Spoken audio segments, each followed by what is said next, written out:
Hello, everyone, and welcome to yet another episode of Sustainability Simplified, your bi monthly dose of how to seamlessly build an action oriented, sustainable, and profitable business. I'm your host, Zitin, and today we'll be getting into conversation on a super interesting topic with a wonderful, young, and dynamic Sonal Shukla, who is the co founder of Econscious, which is formerly called as EcoDeco. Welcome, Sonal. It's a pleasure to have you on the show. How are you doing today? All well. It's mine pleasure to be here. Thank you so much for having me. Yeah, Absolutely, absolutely. Always good to see you. Wonderful. yeah, So, are you ready? Shall we dive in? definitely we should. Awesome, awesome. Okay. So, I wanted to begin by sharing a little bit about brand Econscious and how did the idea really come about? Yeah, so 3 years ago, actually, do you know during a pandemic when we all were inside our, I think it was the same time as we are Yeah, today. So, we were talking about actually having that Corona phase. We all were more conscious about environment, sustainability, and those kind of yeah, things. And at the same time, Vaibhav and I were discussing actually a startup idea that we could start with. And at that point of time, since we were talking so much about these things, so we thought why not to go ahead and start something of this kind. We started brainstorming like what to do with. So we were very sure that we wanted to do something with the plastic material, because plastic pollution was, and it still is, a very need of the hour to talk about that.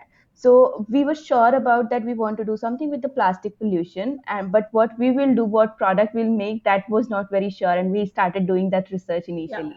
So yeah, that's how Econscious was born. I like to say that. And at Econscious, we basically collect and process the plastic waste and make different kinds of products out of that. So in past, I would say like 1.5 and 2 years, we have found out this space of having these two product categories, which is gifting and public utility. So we collect the plastic waste. We also provide doorstep pickup collection service, wherein we promote source segregation. So you source segregate, and we'll come and we'll collect from you. So that's the thing we are having. And then we do these constant drives and awareness drives and stuff where we collect again plastic waste, and then we take it to our manufacturing unit. We process it, and we make these boards, like wooden boards, and then we cut it, convert into different types of products. So that's the broad idea of Econscious. But more or less, like, Econscious for me is about promoting that sustainability culture, to having that eco-conscious mindset. We have started with plastic, but we want to have paper construction and things like that. So yeah, that's about Econscious. that's amazing. That's something that's very laudable, and I've always told you and Web of that. So, kudos to you both for actually running the show. Amazing. Um, Right, thank you. No Yeah. problem. So, Sonal, you mentioned that you convert these sort of wooden planks into products, and you have like two major categories of product lines. And if you can tell us a little bit more about what are the type of products that you do have in your product line, that would be very helpful for our listeners and viewers. Yeah. Right. So like these boards are our first product. So we compress and make these boards. But after that, broadly, we have categorized our products into two categories, which is gifting and public Yeah. utility. Now in gifting, we have these small products like coasters, pots, planters, which you can use for eco-conscious gifting things and corporate gifting and stuff. And the other category is public utility, where we make these big park benches, dustbins, and artworks, and every kind of customizations as well we do. For example, if you come up with an idea that I want these boards to be used into this particular product, and we'll be very happy to do that customization as well. So but yeah, broadly we have two categories. And in these two categories as well, I would say like park benches and these kind of public utility products are our main focus at the moment, because we have seen in past 1.5 year that these products again create awareness in the public domain. So we are we can touch more lives with that. So that's why we are focusing with this product set. And again, like one bench recycles around 45 to 50 kgs of plastic.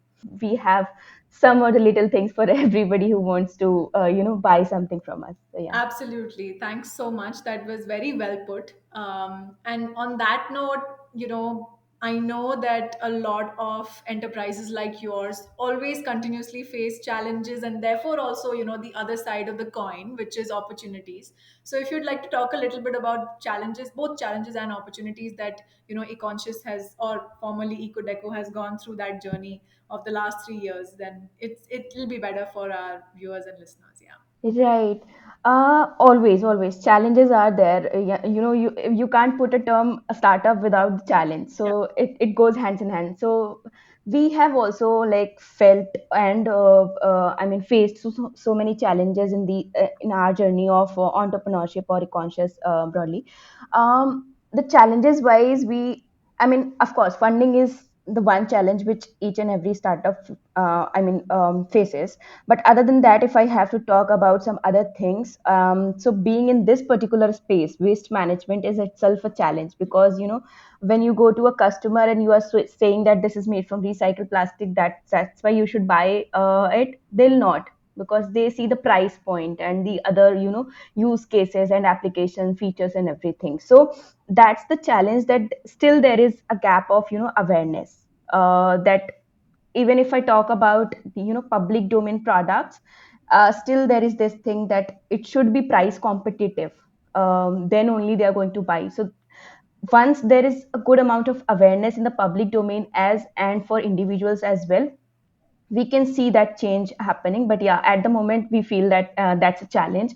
And other than that, being a women entrepreneur, I have felt that in this particular space, manufacturing is itself a challenge for a person coming from that background. So I have a different background, like I am an electronics engineer and now I'm doing something in waste management. That was a challenge, and I learned waste management. I learned about plastic, types of plastic and things like that, and now that's an opportunity for me. I have a very wonderful career at the moment that I'm doing this thing. So yeah, opportunity wise, I have felt that startup ecosystem in India is very good. I could go through very good incubators and accelerators program that can help you in building your product and building your idea into a next level. So yeah, that's the good thing about the ecosystem, I would say. But yeah, challenges and opportunities are the two part of, I would say, the coin. You see, if you flip it, you will see the opportunity. So that's the kind of structure, I would say. Yeah. Absolutely, very well put. And I've always said that. Like I say that to all, all of my guests actually. So whenever I ask this question, and usually I ask this question only so that our viewers and listeners get a better sort of understanding and a better idea as to how does it really work. If somebody's listening to our episode right now or watching it and thinking like, hey, I want to, like, I'm interested in this space, but like there are so many things to think about and there are so many challenges, and oh my god, how am I going to manage? And then, when we talk to more and more people, like you said, right, that when there is a challenge there's also an opportunity at the same time. It's about how you look at it, right? So Right. which is great. So absolutely motivational and really amazing to hear your stories. So thanks for sharing that. Uh, That was fantastic. So, on that note, I want to kind of come towards the concluding part of the episode where I'd like you to share any advice. Since you've been running the show since 3 years now, it would be Mhm. nice to, sort of pin down one or two, pieces of advice that you might want to give to anybody listening or viewing this episode and thinking about, hey, I want to maybe get involved in this kind of a business or run a similar business. What would you tell Mhm. them? Okay. For somebody who is starting out, I would say that don't hesitate, just start. Don't wait for that perfect time, because I personally am a person who, waits for that perfect time, that I'll do this thing on this day or this way. But I have realized that can become a challenge for you actually. So just wherever you are, whatever idea you have, just start.